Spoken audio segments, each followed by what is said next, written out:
Welcome, Peaches. Have a seat at my table, relax, and let's find out what is coming in for you next. Okay, so we have the skunk stack 1, the fish stack 2, the fox stack 3. Go ahead and choose your critter, hit the subscribe, find your timestamp, and let's get going. All right, stack 1, skunk. Let's see, so your overall energy. This is a message about your purpose or finding what you consider to be your calling, and that you don't have to go on a quest to find it. It's already whatever it is in your natural inclination to do. So, what is it that you love? What you love, you love. The hard part is not judging it or comparing it to others or falling victim to our cultural imperative to monetize literally everything. So let's see. What is first? You have the Knight of Pentacles. So you are riding onto the scene in a very tenacious spirit, driven by this sense of purpose. So what you do with this energy is that you start to chip away at shame conditioning that made your path less accessible to you. You're making a commitment to pursue something that you have always wanted to do, a way to express something that has always been a part of you. So there's something that you feel an urge to create, and you're beginning to break free, little by little, of whatever held you back from allowing space for what it is that wants to come out. So next you have the King of Cups. You're evolving here from these first stages to full-on total embodiment.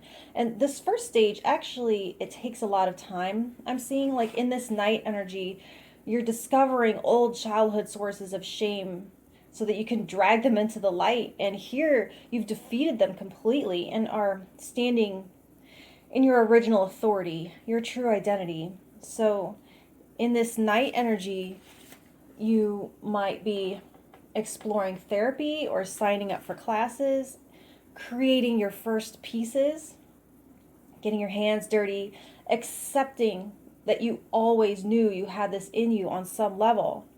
Here in the King of Cups energy, you're able to say, hi, I'm so-and-so, I'm an artist, I'm a writer, I'm a tarot reader, I'm a dancer, I'm a martial artist, I'm a singer. Don't get hung up on the money part. If it's in you and you're honoring it, you are it. And you're putting your heart and soul into whatever it is. You've decided completely not to leave this world with it still inside of you, unspoken and unwritten. So finally, we're ending with the Eight of Cups. You are breaking a huge cycle for those who come after you. You're breaking a generational pattern and not just expressing your purpose for yourself, but you move into way shower energy here. The next generation coming up has a whole new model of authenticity to go by, so they don't have to do this legwork in that Knight of Pentacles because their soul song doesn't get buried to begin with. Because as the generation in the lead, you won't be burying it. You'll recognize their song from the get-go. So that's what I have for you, Stack 1, this week. And if you would like to hit that like button so more people can see the message, and if you want to know what I have for you next week, go ahead and subscribe, and I will talk to you then. Thank you. Welcome, Stack 2, the little fish. Your overall message. Let's see. This is about the wisdom of your heart and its rhythm being tied to the universal heartbeat. And it's about navigating by the intelligence of your heart and trusting it as much or more than you do your mind. So it's walking your path by feel, not by strategy. All right, so first you have the Knight of Wands. So you're riding onto the stage in night energy just like Stack 1 did. It's like you're all putting on a play for me to transcribe. I love it. Anyway, you're intensely ignited by some kind of divine spark. You're driven beyond what you thought was possible and inspired by love and lust for life. Something has just energized your force of will. And at the same time, it feels kind of sporadic, like your heart will get behind the wheel and tear around town like a bat out of hell, and then your mind shoves it over and says, stop, wait, don't forget that you're afraid. Where are you even trying to go without having the entire way plotted out first? So second here, you have the Ten of Cups next. This is a beautiful reward for staying committed to the path that your heart is trying to lead you down. The Knight faces a lot of distractions and a lot of fears, a lot of unknowns. That is, if you're trying to rely solely on external evidence. But your heart knows what it knows. And it knows the way towards love because, like I might have said in an earlier reading, it's plugged into that super highway of love that sounds silly, but it's like it's in the know because that's what it does, and it wants what it wants. It knows what it knows, it wants what it wants, no matter what others see or say. And it's showing you landing square on your target here in divine timing because your heart knew the way all along and you stayed committed. So finally you have the Five of Swords. Okay, let's put that right there. The Five of Swords. So while you do receive some sort of confirmation that you've been needing here to get your mind to shut up about it, it's not the final outcome yet. This story is going to keep going. So it's still in evidence of your heart's truth stage. Others of you might feel some energy and others of you might have people that feel envy and try to break the magic for you. And your own mind might even try to reassert dominance after being proven wrong and dethroned.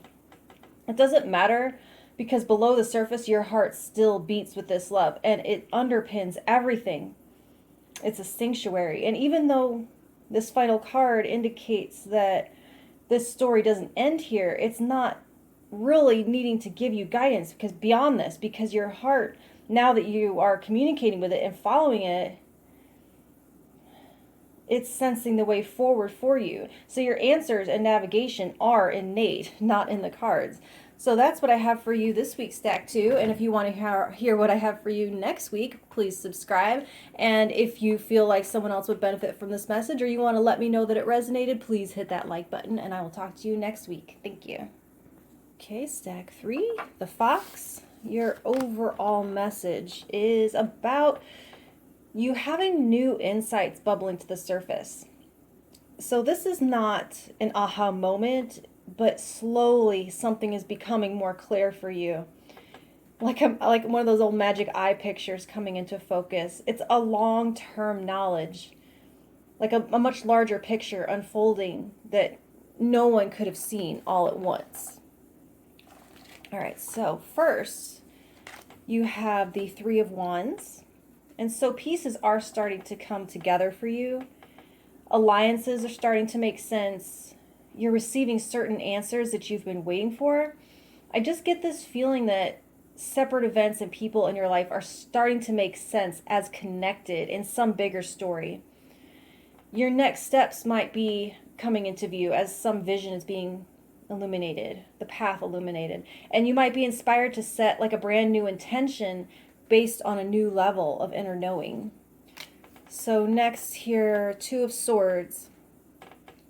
So this new sense of knowledge does bring you to a crossroads. And once you get here, your mind and heart may not agree on which way to go.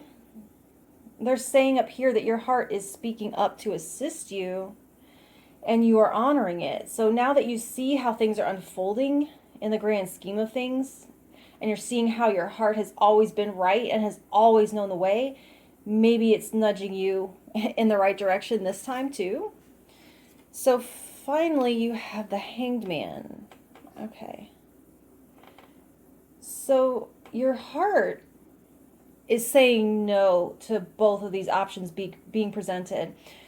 If you ever feel frustrated because your heart isn't communicating which way to go, it's not broken. Nothing is broken. The system is actually working perfectly. It means neither.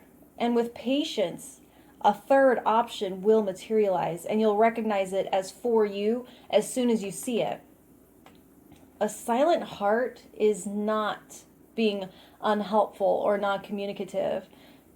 No answer is an answer. Actually, that's like it's a Norwegian proverb.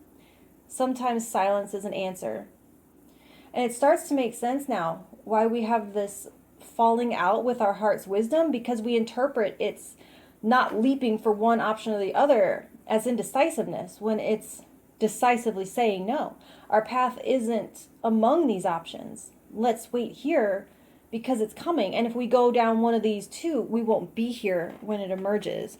So that's what I have for you, Stack 3. And if this resonates, please let me know by hitting that like button. And if you want to know what I have for you next week, please subscribe, and I will talk to you then. Thank you so much.